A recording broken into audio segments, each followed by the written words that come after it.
N P R. इस notation का मतलब है एन डिफरेंट ऑब्जेक्ट में से आर ऑब्जेक्ट्स को कितने तरीके से अरेंज कर सकते हो। साथ में कंडीशन रहेगी रिपीटिशन इज नॉट अलाउड। अभी आपने कॉम्बिनेशन पढ़ा नहीं है।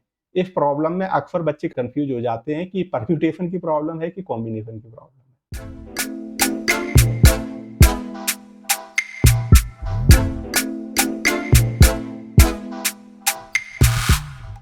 परम्यूटेशंस की आपके पास 3 डिफरेंट टाइप्स की प्रॉब्लम्स हैं। उन प्रॉब्लम्स को कैसे आइडेंटिफाई करोगे और कैसे सॉल्व करोगे। और कल की क्लास में आपकी कॉम्बिनेशंस की प्रॉब्लम आएंगी। परम्यूटेशन का मतलब होता है अरेंजमेंट और कॉम्बिनेशन का मतलब होता है सिलेक्शन। डिटेल में कल ही बताऊंगा। आज के लिए केवल हमें परम्यूटेशन पे फोकस करना है। तो ये 3 डिफरेंट टाइप्स की प्रॉब्लम्स आपको मिलेंगी। पहला आपका नोटेशन आ रहा है एन पी आर। इस नोटेशन का मतलब है एन डिफरेंट ऑब्जेक्ट में से आर ऑब्जेक्ट्स को कितने तरीके से अरेंज कर सकते हो। साथ में कंडीशन रहेगी रिपीटिशन इज नॉट अलाउड।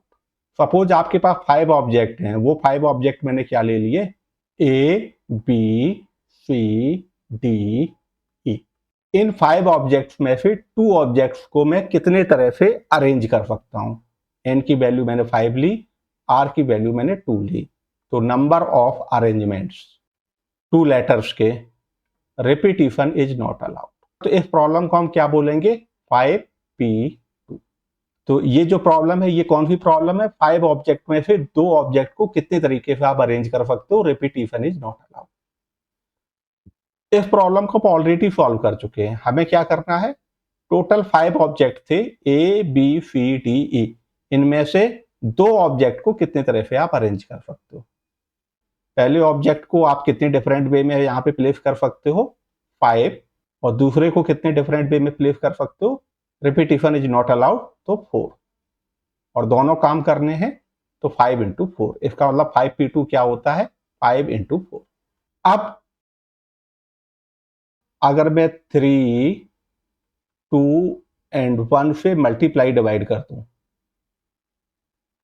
तो न्यूमरेटर क्या बन गया, 5 फैक्टोरियल। और डिनोमिनेटर में क्या आया, 3 factorial. And what is 3 factorial, it is actually 5 minus 2 factorial. एक और प्रॉब्लम ले। इस बार हम क्या कर रहे हैं, हमारे पास 6 ऑब्जेक्ट्स हैं और उनमें से 3 ऑब्जेक्ट को कितने तरह से हम अरेंज कर सकते हैं, repetition is not allowed. Right, हम किस प्रॉब्लम को सॉल्व कर रहे हैं, 6p3। 6 डिफरेंट ऑब्जेक्ट में से 3 ऑब्जेक्ट को कितने तरीके से अरेंज कर सकते हैं, repetition is not allowed. A B C D E F, doesn't matter क्या लिखा हुआ है यहाँ पे, ऑब्जेक्ट हैं, पर्सन्स हैं, नंबर्स हैं, अंडरलाइन कॉन्सेप्ट जो है वो सेम है। कितने ऑब्जेक्ट को हमें करना है अरेंज, 3 को, और रिपीटिशन अलाउड नहीं है। तो इसका मतलब ये क्या हो जाएगा, इसको 6 डिफरेंट वे में फिल कर सकते हैं, इसको 5 क्योंकि रिपीटिशन अलाउड नहीं था, एंड इसको 4। और तीनों काम करने हैं। 6p3 का आंसर क्या आया, 6 इंटू 5 इंटू 4। और just like previous problem, factorial बनाने के लिए हमने क्या किया, 3 इंटू 2 इंटू 1 से मल्टीप्लाई डिवाइड कर दिया। तो न्यूमरेटर हो गया 6 फैक्टोरियल एंड डिनोमिनेटर हो गया 3 factorial. 3 factorial is nothing but 6 minus 3 factorial. एक लास्ट एग्जाम्पल और लेते हैं। Let us try to solve 7p3। इस पर नंबर ले लेते हैं 1 2 3 4 5 6 7।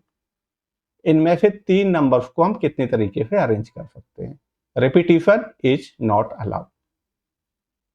ठीक है, तो पहली पोजीशन को 7 डिफरेंट वे में फिल कर सकते हैं because 7 numbers are available. And second position को एक नंबर यूज हो चुका है, रिपीटिशन अलाउड नहीं है, तो 6 डिफरेंट वे में। एंड थर्ड पोजीशन को 5 डिफरेंट वे में फिल कर सकते हैं।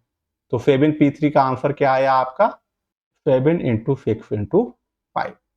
अगर फैक्टोरियल बनाना चाहें तो आप समझ गए होंगे, 4 फैक्टोरियल से मल्टीप्लाई डिवाइड कर दिया तो ऊपर क्या बन गया, 7 फैक्टोरियल और नीचे जो 4 फैक्टोरियल है it is basically what 7 minus 3 factorial. आप कहो तो मैं जनरल केस में भी आपको बता दूं, नहीं तो आप यहीं से समझ रहे होगे N P R is N factorial upon N minus R factorial. ये फॉर्मूला मैंने लिख तो दिया है, लेकिन इस फॉर्मूले से ये वैल्यू कैलकुलेट करना थोड़ा गंदा है। जैसे मैं कहूं 10p2 क्या होगा, आप ऐसे ही बता दो 10 इंटू 9 90। मैं ये फॉर्मूला क्यों अप्लाई करूं? तो जब भी अपने हेड में कैलकुलेशन आप कर रहे हो, मैं हमेशा आपको ऐसे रिकमेंड करूंगा। जैसे मैं कहूं 8p3 कितना होगा, 8 इंटू 7 इंटू 6। अंडरलाइन कॉन्सेप्ट समझ गए हो ना? Very good. तो what is important here is, different को मैंने बोल्ड में लिखा हुआ है और इसको डिफरेंट कलर ही दे दिया है। दिस इज इंपॉर्टेंट, इसके बिना इसको एनपीआर नहीं बोलेंगे, ठीक है? तो ये पहले टाइप की प्रॉब्लम है जहां एन डिफरेंट ऑब्जेक्ट होंगे, उनमें से आर को आप कितनी तरह से अरेंज कर सकते हो। रिपीटिशन इज नॉट अलाउड, इसको किससे डिनोट करते हैं, एनपीआर। एंड एनपीआर का फॉर्मूला हमें पता है N factorial upon N minus R factorial. और लेफ्ट में जो लिखा हुआ है ये वही लिखा हुआ है, फंडामेंटल प्रिंसिपल ऑफ काउंटिंग। पहली पोजीशन को एन डिफरेंट वे में फिल कर सकते हो, रिपीटिशन नॉट अलाउड है। सेकेंड पोजीशन को one less means N minus one and so on. ये समझ में आ गया आपको? अब चलते हैं सेकेंड टाइप की प्रॉब्लम पे। वही आपके पास एन डिफरेंट ऑब्जेक्ट है, फॉर एग्जाम्पल मेरे पास 5 डिफरेंट ऑब्जेक्ट है, इनमें से 3 को मैं कितनी तरह से अरेंज कर सकता हूं। Repetition is allowed. तो ये प्रॉब्लम भी पिछली एक्सरसाइज में हम कर चुके हैं। 3 ऑब्जेक्ट को अरेंज करना है, पहली पोजीशन को 5 डिफरेंट वे में फिल कर सकते हैं, सेकेंड को 5 एंड थर्ड को 5। क्यों? क्योंकि रिपीटिशन अलाउड है और मुझे तीनों काम करने हैं। तो क्या आंसर आ गया, 5 पावर 3। अगर मेरे पास 10 ऑब्जेक्ट होते, 4 को मैं कितने तरह से अरेंज कर सकता हूं, आंसर हो जाता 10 पावर 4। 10 into 10 into 10 into 10। ये आपका सेकेंड है। The number of permutations of N different things taken R at a time where repetition is allowed कितना होता है, एन पावर आर। अभी हमने क्या निकाला, 10 में से 4 को रिपीटिशन इज अलाउड, क्या आया आंसर, 10 पावर 4। यहाँ पे n की वैल्यू 10 थी, r की वैल्यू 4 थी। गलती से r पावर n तो नहीं लिख दोगे ना? तो ये दोनों 1 एंड 2 इसकी प्रॉब्लम हम पिछली एक्सरसाइज में कर चुके हैं already. Fundamental principle of counting से रिपीटिशन अलाउड है या नहीं, है ना? इनफैक्ट इसका प्रूफ भी आपका फंडामेंटल प्रिंसिपल ऑफ काउंटिंग से आ रहा है, ठीक है? अब चलते हैं थर्ड टाइप की जो आपकी परम्यूटेशंस की प्रॉब्लम होगी, और इसको मैं एक्सप्लेन कर रहा हूं एक एग्जाम्पल की हेल्प से। और पहले मैं इसका आंसर बता रहा हूं और फिर उसके बाद उसको एक्सप्लेन करूंगा। तो जैसे मैंने एक आपको प्रॉब्लम दे रहा हूं, AAAHABAD। इलाहाबाद में टोटल कितने लेटर हैं, 1 2 3 4 5 6 7 8 9। Total letters equal to 9। क्या ऑल 9 लेटर्स डिफरेंट है? डिफरेंट तो नहीं है। ए कितने बार आ रहा है, 4 टाइम्स। और क्या रिपीट हो रहा है, एल। एल कितने बार आ रहा है, 2 टाइम्स। और कुछ रिपीट हो रहा है, ए हो गया, एल हो गया, एच एक ही बार है, बी भी एक ही बार है, डी भी एक ही बार है।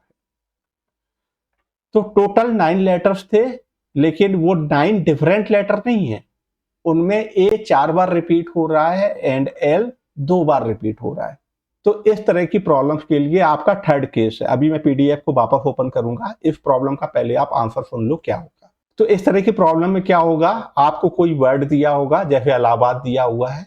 आपसे ये पूछा जाएगा कि इलाहाबाद में जितने भी लेटर हैं सबको यूज करना है, बताओ कितने वर्ड बनेंगे।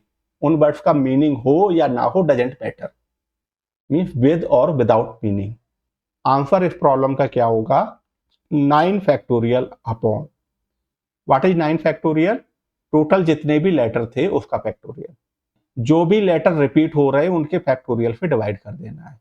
तो ए 4 बार आ रहा था एंड एल 2 बार आ रहा था। अब ये जितना भी आ जाए ये आपका आंसर हो जाएगा। समझ में आ गया? मैं दूसरा एग्जाम्पल ले रहा हूं और इसको बना के देखते हैं इस बार। AGRA टोटल कितने लेटर हैं, 4। क्या सारे डिफरेंट है, नो। ए रिपीट हो रहा है कितने बार, 2 बार। तो हमारे फॉर्मूले के अकॉर्डिंग इन 4 लेटर्स में से चारों को यूज करना है। टोटल कितने वर्ड बनेंगे, यूजिंग ऑल 4 लेटर्स तो जो हमारा फॉर्मूला है वो ये कह रहा है कि टोटल लेटर 4 है, इनमें से एक लेटर ए रिपीट हो रहा है 2 टाइम्स, तो 4 factorial upon 2 factorial means 4 3 2 1 upon 2 into 1 means 12। इनको बना के देखते हैं। 4 लेटर हैं, चारों को यूज करना है। तो पहली पोजीशन पे हो सकता है हम ए रख लें। पहली पोजीशन पे ए रख लिया तो सेकंड पोजीशन पे हमारे पास क्या ऑप्शन होगा, एक लेटर यूज कर लिया, जी आर ए बचा हुआ है। सेकंड पोजीशन पे जी आ जाए या आर आ जाए या ए आ जाए। पहली पे सपोज मैंने ए ले लिया, सेकंड पे जी ले लिया। अब मेरे पास कौन कौन से 2 लेटर बचे, ए एंड जी यूज हो गए, आर एंड ए बचे। तो थर्ड पोजीशन पे मैं आर या ए में से कुछ रख सकता हूँ। पहली पे ए है, दूसरी पे जी है, तीसरे पे आर है, तो चौथे पे डेफिनेटली रिमेनिंग ए आ जाएगा और इस केस में आर आ जाएगा। ए एंड आर यूज हो चुके हैं, है ना, जी एंड ए बचे हुए हैं। तो पहला ए, दूसरा आर, तीसरा जी, तो चौथा ए। पहला ए, दूसरा आर, तीसरा ए, तो चौथा जी। और यहाँ पे देख लो, पहला ए, दूसरा ए, तीसरा जी आर में से कुछ हो सकता है। और 6 डिफरेंट वर्ड तो ये बन गए, एक तो ए जी आर ए, एक ए जी ए आर, एक ए आर जी ए, एक ए आर ए जी, एक A G R and A R G. ये सारे 6 डिफरेंट वर्ड बने हैं। अभी मैंने क्या किया था, पहली पोजीशन पे ये पहला वाला ए रखा था। अब अगर मैं पहली पोजीशन पे ये दूसरा वाला ए रखूं तो फिर यही एग्जैक्टली बनेंगे। ठीक है, यहां फिर कुछ भी नया नहीं मिलेगा। आगे चलते हैं। पहली पोजीशन पे सपोज मैंने क्या ले लिया, जी। अब जितने भी लेटर बनेंगे ये इन प्रीवियस 6 से तो डिफरेंट होंगे, बिकॉज ये सारे जी से स्टार्ट हो रहे हैं, वो ए से स्टार्ट हो रहे थे, राइट। तो पहला मैंने जी लिया, दूसरा लेटर मेरा क्या हो सकता है, ए आर में से कुछ भी हो सकता है। पहला जी, दूसरा ए, तो तीसरा मेरा ए एंड आर में से कुछ हो सकता है। यहाँ पे पहला जी, दूसरा ए, तीसरा आपका ए एंड आर में से कुछ हो सकता है। एंड पहला जी, दूसरा आर, तीसरा लेटर मेरा ए या ए में से कुछ हो सकता है। अब इसको देख लेते, G A R, G A R A, G A R, G A R A, G R A, G R A, G A R, ये अभी तक नहीं आया था, राइट, क्योंकि ये तो सारे ए से स्टार्ट हो रहे थे। जी ए आर, ये नया मिला। जी ए आर ए, ये भी नया मिला। जी ए आर, ये ऊपर आ चुका है, ठीक है। जी ए आर ए, ये भी ऊपर आ चुका है। फिर जी आर ए, ये नया मिला, राइट। एंड जी आर ए, ये जस्ट ऊपर आ चुका है। 3 लेटर मुझे यहां से मिले। आर को जब आप पहली पोजीशन पे रखोगे तो इसी तरह से आप कंप्लीट कर सकते हो, आपको 3 नए वर्ड और दिखेंगे। टोटल वर्ड कितने बने, 6 + 3 + 3 12। तो अब आती है आपकी तीसरी and last concept, third types की problem. The number of permutations of N object taken all at a time. मैंने भी बोला था इलाहाबाद के एग्जाम्पल में, इलाहाबाद के सारे लेटर्स को लेके कितने वर्ड बनेंगे। वर्ड बनाना अरेंजमेंट की प्रॉब्लम है, करेक्ट। कौन सा लेटर पहले आ रहा है ये मैटर करता है, right. A C T A R the same word और different word, they are different, है ना। ए सी टी में भी ए सी टी यूज हो रहा है, सी टी ए में भी ए सी टी यूज हो रहा है, लेकिन दोनों का मीनिंग अलग है। And that is exactly permutation is, जहां ऑर्डर मैटर करता है। ओके, तो इलाहाबाद वाले एग्जाम्पल को दिमाग में रखते हुए इस स्टेटमेंट को पढ़ो। The number of permutations of N object taken all at a time where P1 objects are of first kind. Allahabad में ए मेरा 4 बार आ रहा था। P2 objects are of second kind, L मेरा 2 बार आ रहा था, राइट। तो इसके टोटल परम्यूटेशन क्या बनेंगे, टोटल n ऑब्जेक्ट थे तो n फैक्टोरियल डिवाइडेड बाय जो भी रिपीट हो रहे हैं उन फैक्टोरियल से डिवाइड कर देना है। समझ में आ गया ये, एक बार दोबारा से देख लो। पहला क्या है, number of permutation of n different object taken R at a time. तो इन सब में डिफरेंट ऑब्जेक्ट है, पहले में भी दूसरे में भी, और यहाँ पे डिफरेंट नहीं है, ऑब्जेक्ट रिपीट हो रहे हैं। डिफरेंस समझ में आ गया। डिफरेंट में भी 2 केस है, एक में रिपीटिशन अलाउड नहीं है, एक में रिपीटिशन अलाउड है। तो जिसमें रिपीटिशन अलाउड नहीं है दैट इज NPR, और आपको उसका फॉर्मूला भी पता है, और जिसमें रिपीटिशन अलाउड है वो का आंसर क्या होता है n पावर r। और जब ऑब्जेक्ट डिफरेंट नहीं होते हैं उस टाइप के नंबर ऑफ परम्यूटेशन का ये फॉर्मूला है। ओके, अब चलते हैं एक्सरसाइज 6.3 पे। Are you ready? पहली problem, how many 3-digit numbers can be formed by using the digits 1 to 9 if no digit is repeated। 3-digit number बनाने हैं। अवेलेबल डिजिट्स हैं आपके 1 2 3 4 5 6 7 8 9। Repetition is not allowed. This is 9p3। समझ में आया? आपके पास 9 different object थे, repetition is not allowed, और 3 को कितने तरह से अरेंज कर सकते हैं, यही तो प्रॉब्लम है। How many 3-digit numbers can be form. अगर ऐसे नहीं करना चाहो तो आप ऐसे कर लो। हमें 3-digit नंबर बनाने हैं और रिपीटिशन अलाउड नहीं है। पहली पोजीशन को कितने तरह से फिल कर सकते हैं? 9। 1 से लेके 9 तक मैं कुछ भी यहाँ यूज कर सकता हूँ। एक लेटर यूज हो गया। अब सेकेंड पोजीशन फिल करने आए, रिपीटिशन अलाउड नहीं है, तो इसके लिए कितने ऑप्शन बचे? 8। थर्ड को फिल करने आए, कितने ऑप्शन बचे? 2 डिजिट यूज हो चुके हैं। टोटल 9 में से मेरे पास 7 डिजिट बचे। 3-digit नंबर बनाने के लिए मुझे ये तीनों काम करने पड़ेंगे। तो आंसर क्या आ गया? 9 × 8 × 7। फंडामेंटल प्रिंसिपल ऑफ काउंटिंग को लिख देना है। अभी मैंने आपको पीडीएफ में दिखाया था, तो वहां से you should be able to recognise कि ये वाली प्रॉब्लम है। क्या हो जाएगा? 9 फैक्टोरियल अपॉन 9 - 3 फैक्टोरियल। तो 9 फैक्टोरियल अपॉन कितना हो गया? 6 फैक्टोरियल। 9 फैक्टोरियल को एक्सपेंड कर दो, 9 × 8 × 7 × 6 फैक्टोरियल अपॉन 6 फैक्टोरियल। वहीं पे पहुंच गए। Second problem, how many 4-digit numbers are there with no digit repeated. तो इसको आप ऐसे कर लो, 0 से लेके 9 तक कितने 4-digit नंबर आप बना सकते हो? Repetition is not allowed. Total आपके पास 10 डिजिट्स हैं। उन 10 डिजिट को यूज करके कितने आप 4-digit नंबर बना सकते हो? Repetition is not allowed.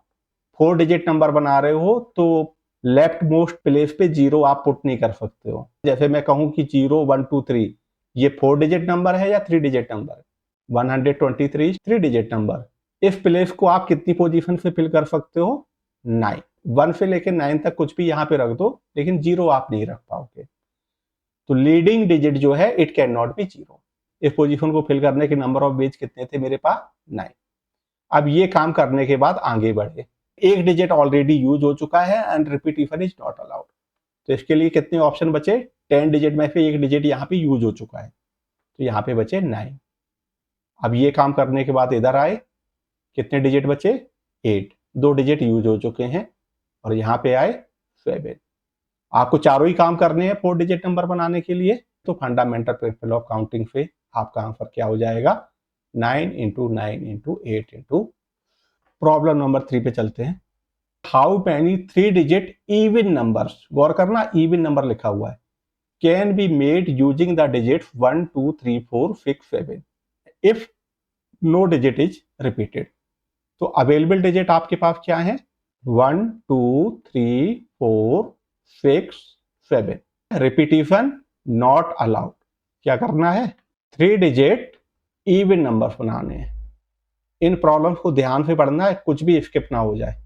3-digit numbers आपको किस तरह के दिखते हैं? इस तरह के। इवन नंबर बनाने हैं, इसका मतलब यूनिट प्लेस पे 2 4 या 6 ही पुट कर सकते हो और कुछ नहीं। अगर आपने यूनिट प्लेस पे 1 रख दिया, आगे आप कुछ भी रखते रहो, वो इवन नंबर नहीं बनेगा। ठीक है, तो यहाँ पे भी आपको 3 काम करने हैं। यूनिट प्लेस को फिल करना है, 10th प्लेस को फिल करना है, एंड ये 100th प्लेस को भी फिल करना है। लेकिन इस बार हम राइट टू लेफ्ट काम करेंगे, क्योंकि पहले हमें यूनिट प्लेस को फिल करना है। तो यूनिट प्लेस को कितने तरीके से आप फिल कर सकते हो? नंबर इवन रहना चाहिए, तो इसको आप 3 डिफरेंट वे में फिल कर सकते हो। अब आगे चलते हैं। टोटल कितने डिजिट थे? 6। 1 2 3 4 5 6। एक डिजिट यूज हो चुका है, कितने डिजिट बचे आपके? 5। 5 में से कोई भी एक यहाँ पे रख दो। अब 2 डिजिट यूज हो चुके हैं, तो आपको तीनों ही काम करने हैं, तभी 3-digit नंबर बनेगा। तो आपका फाइनल आंसर कितना आ जाएगा? 4 × 5 × 3 कितना हुआ? 60। Problem number 4, find the number of 4-digit numbers that can be formed using the digits 1 2 3 4 5 if no digit is repeated, how many of these will be even? हमें क्या करना है, 4 डिजिट नंबर बनाने हैं। अवेलेबल डिजिट्स आपके हैं 1 2 3 4 5। और क्या लिखा हुआ है, रिपीटिशन नॉट अलाउड। पहले हमें करना है find the number of 4 digit numbers. वैसे तो आप समझ ही गए होंगे अब तक, दिस इज 5p4 प्रॉब्लम, और नहीं तो करके देख लो। इस पोजीशन को आप कितने तरीके से फिल कर सकते हो, 5 1 2 3 4 5 में कुछ भी रख दो। अब रिपीटिशन अलाउड नहीं है तो ये 4, ये 3, ये 2, total number of page 5 into 4 into 3 into 2।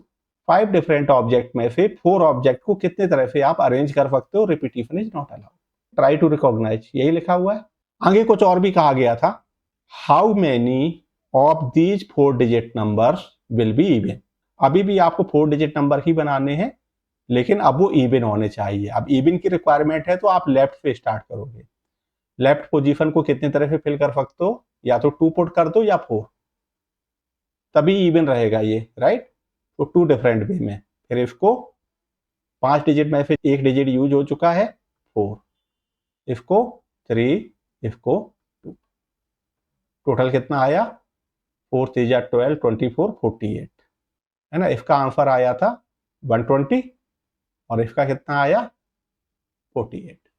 Problem number 5, from A committee of 8 persons, in how many ways can we choose a chairman and a vice chairman, assuming one person cannot hold more than one position? Total कितने person हैं और हमें क्या करना है, in how many ways can we choose a chairman and a vice chairman, assuming one person cannot hold more than one position? 2 person select करने हैं, एक तो होना चाहिए आपका चेयरमैन एंड दूसरा होना चाहिए वाइस चेयरमैन। और क्या कहा गया है, 1 person can not hold more than 1 position, है ना। तो इनडायरेक्टली लिखा हुआ है रिपीटिशन इज नॉट अलाउड। तो पहले चलो चेयरमैन को सिलेक्ट कर लेते हैं। चेयरमैन को सिलेक्ट करने के कितने नंबर ऑफ वेज हैं आपके पास, 8 में से किसी एक को बना दो। अब चेयरमैन सिलेक्ट हो गया, अब कितने लोग बचे, 7, उन 7 में से किसी एक को वाइस चेयरमैन बना दो, और आपको दोनों काम करने हैं। तो टोटल नंबर ऑफ वेज क्या हो गया 56। अभी आपने कॉम्बिनेशन पढ़ा नहीं है। इस प्रॉब्लम में अक्सर बच्चे कंफ्यूज हो जाते हैं कि परम्यूटेशन की प्रॉब्लम है कि कॉम्बिनेशन की प्रॉब्लम है। आंसर ट्रिवियल है, आप ऐसे समझ लो, फिजिकली आप चेयर बना के रख दो। ये चेयर है आपकी, यहाँ पे चेयरमैन को बैठाना है और यहाँ पे आपको वाइस चेयरमैन को बैठाना है। तो ये अब अरेंजमेंट की प्रॉब्लम हो गई, ठीक है।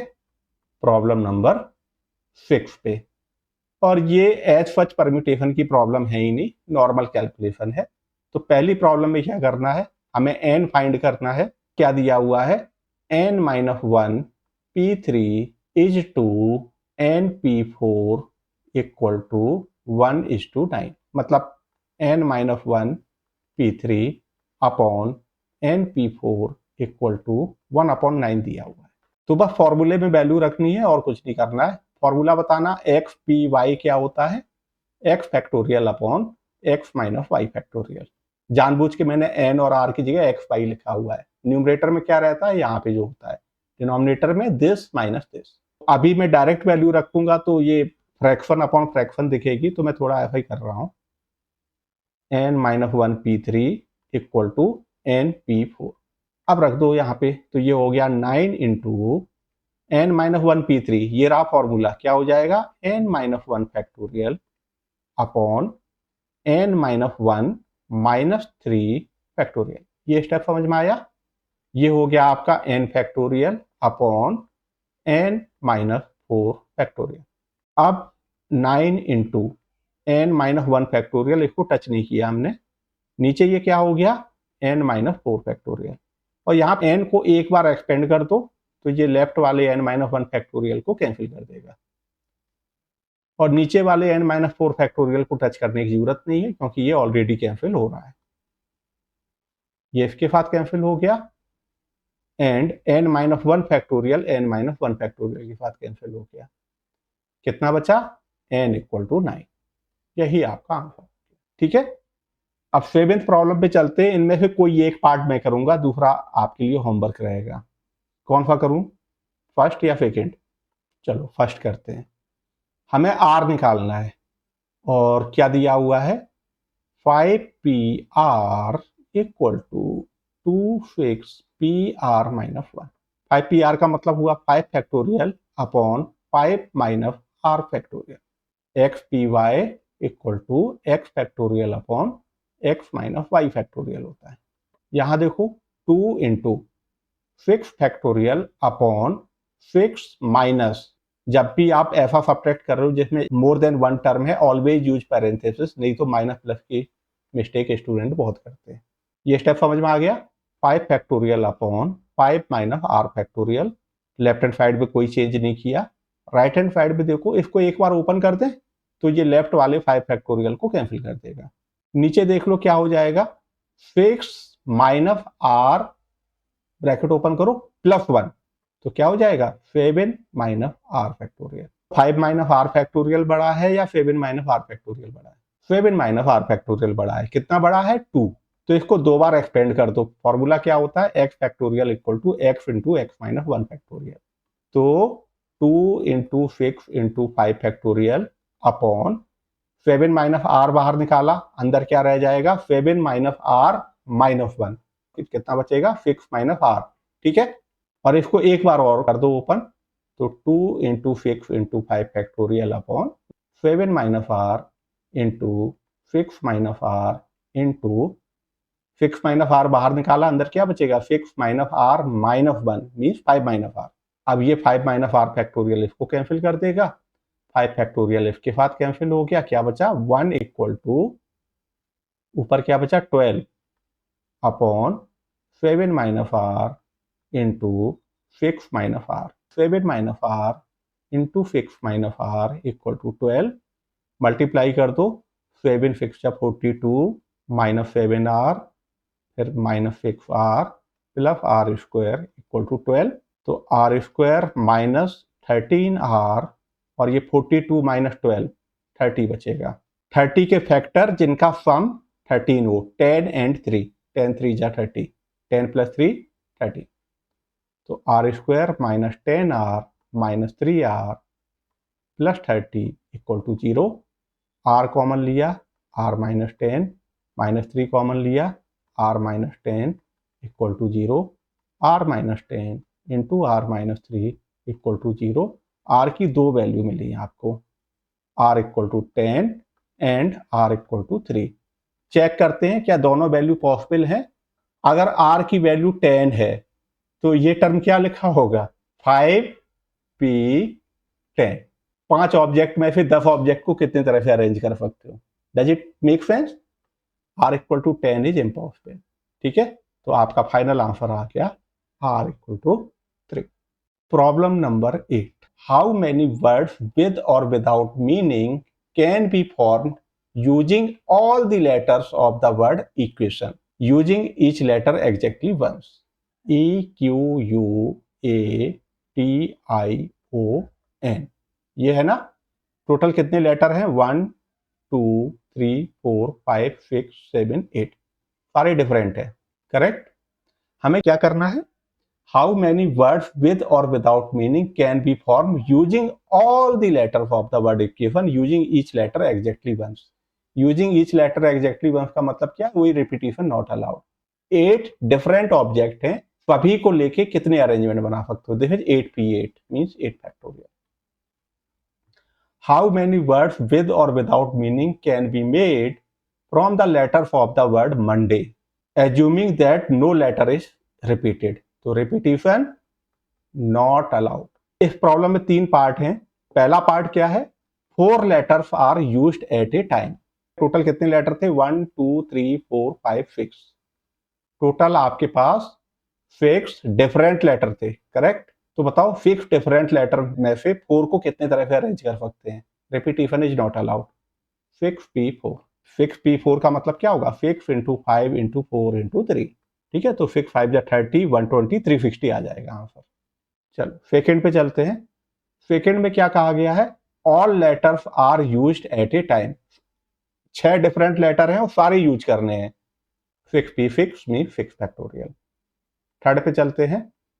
All letters are used but first letter is a vowel.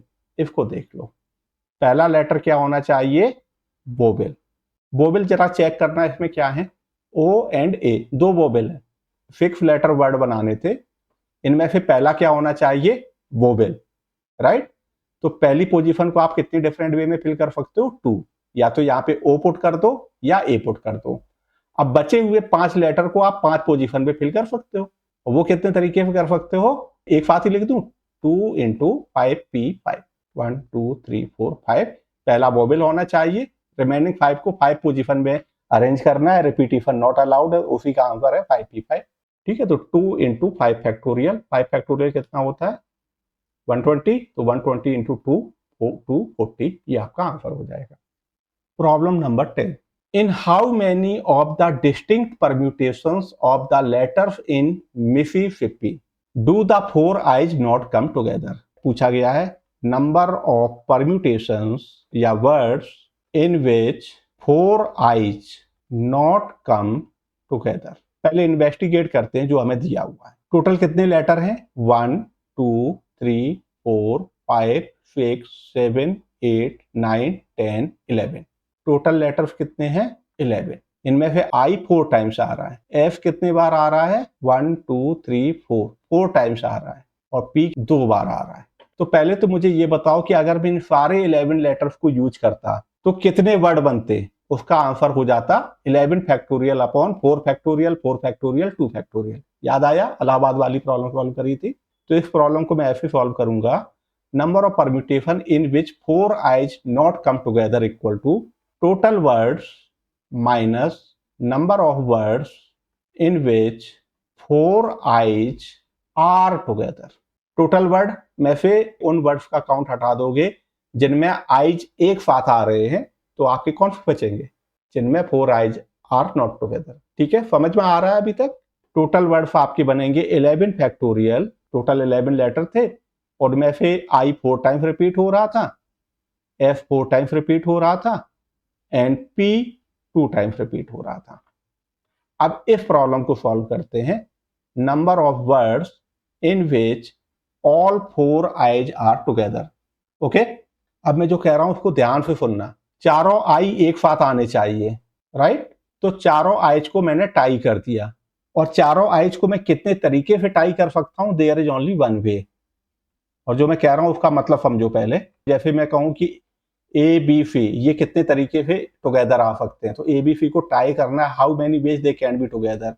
तो एक तरीका हो गया ए बी सी, एक हो गया ए सी बी, एक हो गया बी ए सी, एक हो गया बी सी ए, एक हो गया सी ए बी, एक हो गया C B A. They are still together, right. अब चारों लेटर सेम आई हैं, इन आइज को लेफ्ट राइट कर दो, वो कोई नया वर्ड नहीं बनाएंगे, सेम ही दिखेंगे, करेक्ट। चलो अब प्रॉब्लम पे आते हैं। तो मैंने क्या किया, इन 4 आइज को एक साथ टाई कर दिया। आफ्टर टाइंग 4 eyes टुगेदर, हमारे पास कितने लेटर रह जाएंगे, टोटल 11 थे, 11 में से 4 आई को हटा दो, 11 माइनस 4 कितना हुआ, 7, और उन 4 eyes को 1 लेटर काउंट करना है। तो आपके पास क्या रह जाएगा, 11 minus 4 plus 1 equal to 8 letters रह जाएंगे। तो मैंने क्या किया, टोटल 11 लेटर्स थे, 4 eyes को मैंने एक साथ टाई कर दिया। टाई करने का मतलब अब मैं उनको 1 लेटर काउंट करूंगा। 4 eyes को अगर 1 लेटर काउंट करोगे तो कितने लेटर बचे हैं, 8 लेटर्स। ठीक है, अब बताओ इन 8 लेटर्स को आप कितने तरीके से अरेंज कर सकते हो। 8 फैक्टोरियल अपॉन एफ 4 बार आ रहा है एंड पी 2 बार आ रहा है। ठीक है, आपकी प्रॉब्लम सॉल्व हो गई। इसको सिंप्लीफाई कर लेना, जो भी आ जाए आपका आंसर। चलते हैं प्रॉब्लम नंबर 11 पे। In how many ways can the letters of the word permutations be arranged if? 3 case दिए हुए हैं, तो पहले लिख लेते हैं, परम्यूटेशंस को थोड़ा इन्वेस्टिगेट करते हैं। P E R M U T A T I O N S, कितने लेटर हैं, 1 2 3 4 5 6 7 8 9 10 11 12। Total letters equal to 12। T 2 बार रिपीट हो रहा है। तो अगर मैं ये कहूं कि इन 12 लेटर्स में से सारे 12 को कितने तरीके से अरेंज कर सकते हो, 12 फैक्टोरियल अपॉन 2 फैक्टोरियल, ये तो उसका आंसर हो जाएगा। लेकिन हमसे वो नहीं पूछा गया है, कुछ और पूछा गया है। पहला part, words start with P and and with S. Total कितने लेटर थे? 12। पहला लेटर पी हो, लास्ट का लेटर एफ हो। इसका मतलब बीच में 10 लेटर्स को अरेंज करना है। 1 2 3 4 5 6 7 8 9 10। पहली पोजीशन पे पी हो, लास्ट पोजीशन पे एफ हो। इसका मतलब बचे हुए 10 लेटर्स को 10 पोजीशन पे अरेंज करना है। क्या आंसर हो जाएगा? 10 फैक्टोरियल अपॉन, ये बचे हुए जो 10 लेटर है उनमें से टी 2 बार आ रहा है, तो 2 फैक्टोरियल। समझ में आ गया ये? चलें सेकंड पार्ट पे। Vowels are all together. तो पहले देखते हैं अपने परम्यूटेशन वर्ड को, कितने वोवेल्स हैं इसमें। E U A I O, E U A आई ओ। और भी कुछ है? और भी कुछ है का मतलब कोई रिपीट तो नहीं हो रहा ना? हो सकता है 2 ई आ रहे हो। तो बचे हुए आपके हो गए कॉन्फोनेंट्स। कॉन्फोनेंट्स कितने होंगे? 7। उन 7 कॉन्फोनेंट्स में से टी 2 बार आ रहा है, राइट? हमें ये निकालना था ऑल वोवेल्स आर टुगेदर। तो इसका मतलब क्या है? सारे वोवेल्स को एक साथ टाई कर दो। अब ये 5 वोवेल्स हैं, पांचों को एक साथ टाई करने का मतलब कितने तरीके से अरेंज कर सकते हो? आंसर इज 5 फैक्टोरियल, क्योंकि पांचों डिफरेंट है। पिछली बार चारों लेटर आई सेम थे मिसिसिपी में, यहाँ पे पांचों डिफरेंट है। In how many ways you can tie them together? 5 factorial, because all 5 are different. इनको आप 1 लेटर काउंट करोगे टाई करने के बाद। आफ्टर टाइंग दीज 5 वोवेल्स, आपके पास कितने लेटर रह जाएंगे? टोटल कितने थे? 12। और 12 में से इन 5 को 1 काउंट कर रहे हैं, तो आपके पास अब अवेलेबल लेटर कितने रह जाएंगे? 12 माइनस इन 5 को हटा दो और इनको 1 काउंट करो। तो कितना हो गया ये? 12 माइनस 5 7 प्लस 1 8। वो जो 8 लेटर हैं उनमें अभी भी टी 2 टाइम्स आ रहा होगा, राइट? टी वोवेल्स में नहीं आया है। तो उन 8 लेटर को बताओ कितने तरह से अरेंज कर सकते हो? 8 फैक्टोरियल अपॉन 2 फैक्टोरियल। और आपको ये दोनों काम ही करने हैं, तो ये आपका आंसर हो जाएगा। दोबारा से बताता हूं। इन्होंने कहा वोवेल आर टुगेदर। हमने परम्यूटेशन को ध्यान से देखा तो मुझे 5 वोवेल दिख रहे थे। तो वोवेल्स टुगेदर होने चाहिए, इसका मतलब बेसिकली हम उनको टाई करके 1 लेटर की तरह काउंट करेंगे। अब because all 5 vowels are different, तो आप कितने तरीके से टाई कर सकते हो? 5 फैक्टोरियल। वोवेल्स को टाई करने के बाद आपको कितने लेटर दिखेंगे? 8 लेटर्स। उन 8 लेटर्स को कितने तरीके से अरेंज कर सकते हो? 8 फैक्टोरियल अपॉन 2 फैक्टोरियल। 2 फैक्टोरियल से डिवाइड इस वजह से किया है क्योंकि टी आपका 2 बार आ रहा था। 11th का last part. There are always 4 letters between P and S. तो पहले हम ये निकाल लेते हैं कि in how many ways there can be 4 letters between P and S. ठीक है, तो मैं बना रहा हूं किस तरह से बनेंगे ये। पहली पोजीशन पे पी हो, फिर 4 लेटर हो, फिर एफ हो, टोटल 6 लेटर हो गए, और फिर 6 लेटर हो। अब अगला पी दूसरी पोजीशन पे हो, बीच में 4 लेटर हो, फिर एस, और फिर 5 लेटर हो, टोटल 12 हो गए। फिर 2 letters P, 4 letters S and 4 letters. 3 letters P, 4 letters S and 3 letters. 4 letters P, 4 letters S and 2 letters.